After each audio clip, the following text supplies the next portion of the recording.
What's up, everyone? Welcome to another edition of Tarun's Thoughts. My name is Tarun Shetty. These are my thoughts. I hope you're having a good Friday. Ta-da! We made it to the end of the week. I remember there was a time in my life where I lived for Friday, like a weekend warrior, working a job, and I would just wake up every day and be like, God, this sucks.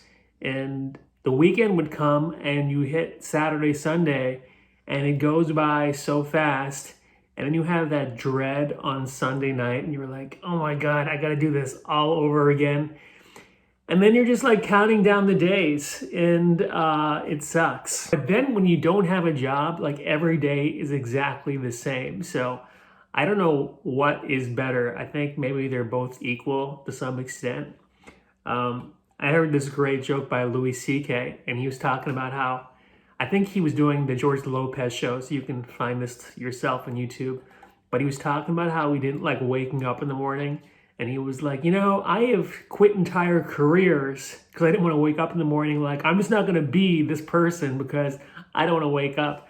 And I can totally relate because I hate waking up early. And I'm usually up super late at night, just working or whatever. Everything just kind of quiets at night for me. I saw this pretty cool interview.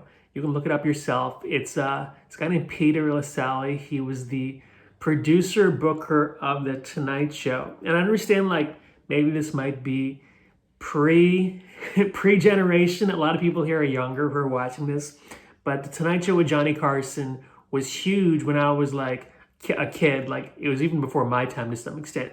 But Peter Lasalle, he used to book the Tonight Show, and he was a big power player. And there's this thing called the TV archives where they interview these people from TV for an hour, 2 hours.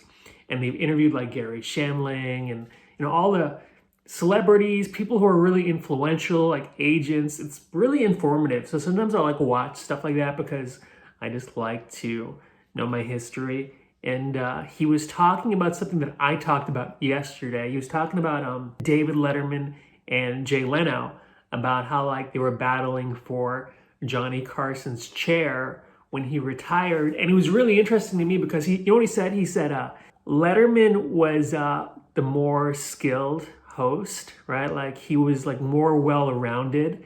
He was smart. He had a point of view. And it got me thinking because I was talking about reading books and stuff. And I was like, oh, you know what? It's actually helpful to do other things outside of comedy. And he was saying how Jay Leno, as great as he was as a stand-up, he was very just kind of myopic in terms of just all he did was work on cars and do stand-up and did nothing else outside of comedy. So having a point of view and and having a worldly perspective can serve you well. For me, especially as a writer and as a producer of content, it's really helping me, and I can't discount that. However, the thing is Jay Leno got the job, right? And here's why: because he was a team player. NBC could count on him, while David Letterman didn't have an agent. He didn't really like playing ball. He would make fun of NBC on his late night show. So even though he worked for years on NBC as the late night guy, he didn't get Johnny Carson's chair. So the lesson is you have to play ball to some extent. You can't just be hey, you know what? I'm funny. I'm going to do it my way and things are going to be handed to you. There's going to be times in your life when you're going to be tested. So I have to remember that because I feel I have a big ego sometimes, or I used to in my 20s, where I just felt oh, I know exactly what I'm doing. It's not always the case. You're going to have to play ball sometimes and just not be an asshole. And then he was talking about Craig Kilborn, who had this late night show on CBS. And he was Craig was funny, but he was kind of arrogant. And you never really heard of Craig Kilborn after he left late night. And there's another lesson, you can't just be some, smug dick. I mean, I don't know, there's two sides to every story. Who knows what Craig's side is? But I mean, it is sounding to me you have to just know how to work with other people. And the thing about comedy, where I am, it's a loner profession. You just by yourself all the time, and it's really up to you. And then when you go to these comedy clubs, you're just around a lot of people with negative energy, yet you still have to find a way to be cohesive with other people and like play in the sandbox. I mean, this never stops. I feel like even in jobs, like I worked at this couple agencies, and it's really hard to get promoted at these agencies. They look for people who they can envision working there long term, that, you know, they like working with. Like, yeah, you have to be smart. Yeah, you have to understand the business. Yeah, you have to make money.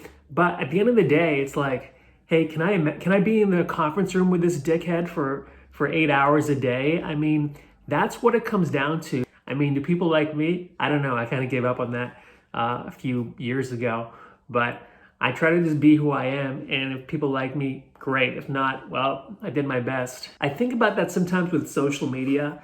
Like when I was making videos in LA especially, a couple of my friends were like, dude, you know what? You should start reaching out to these influencers and do collabs. That's where you like make videos together. But honestly, like I know a few influencers and I find them extremely annoying. Like they're just, I just have like a low tolerance for people in general. And a lot of these influencers are like, you know, like these hot models or whatever. And like, really, yeah, they have like a big following. But if I don't like working with them, and if it like strains me and I'm not looking forward to talking to you or collaborating with you, then it's not really worth my time. I feel like there's a finite amount of days in my life and I have to maximize that. Like if I'm irritated, then why do it? So I'd rather just kind of, you know, build my own fan base, making these videos or performing for 3 people in the audience versus millions of fans. No, actually, there's this guy in India. His name is like BU Nick or something. Nice guy. He's like an influencer in India. I guess he used to watch Desi OC or something. So he came to LA and he actually reached out to me and I collaborated with him. And that was actually a positive experience because he was cool. He was very tech savvy and I rolled with him and his crew for like the day. We made a few videos and my followers actually jumped like 30 or 40 because of him. So I understand the value of collaboration. I just haven't really found anyone that I gel with, nor have I tried. So I guess that's on me. Anyways, I got to figure out the rest of this day. I've been working on the script. I really like writing, but I have a hard time balancing my writing and my stand-up. Like I have like an energy bar and it goes down. As I do more work, it goes down. And I realize I don't have to do everything, you know, like a lot of comics, comedians, like they're not out producing movies and writing scripts and also doing their stand-up act. There's only a set amount of energy you have during the day. And I've got to be more aware of that. Like I can't just be drinking 5 cups of coffee and expect to like work 12 hours a day. So maybe I'm just gonna sit back and watch TV with my mom today and just kind of relax a bit. I mean, that's my goal. See what happens. Probably won't do that, but that's what I'm telling you. So I hope everyone has a good Friday. Enjoy your weekend. Talk soon. Bye.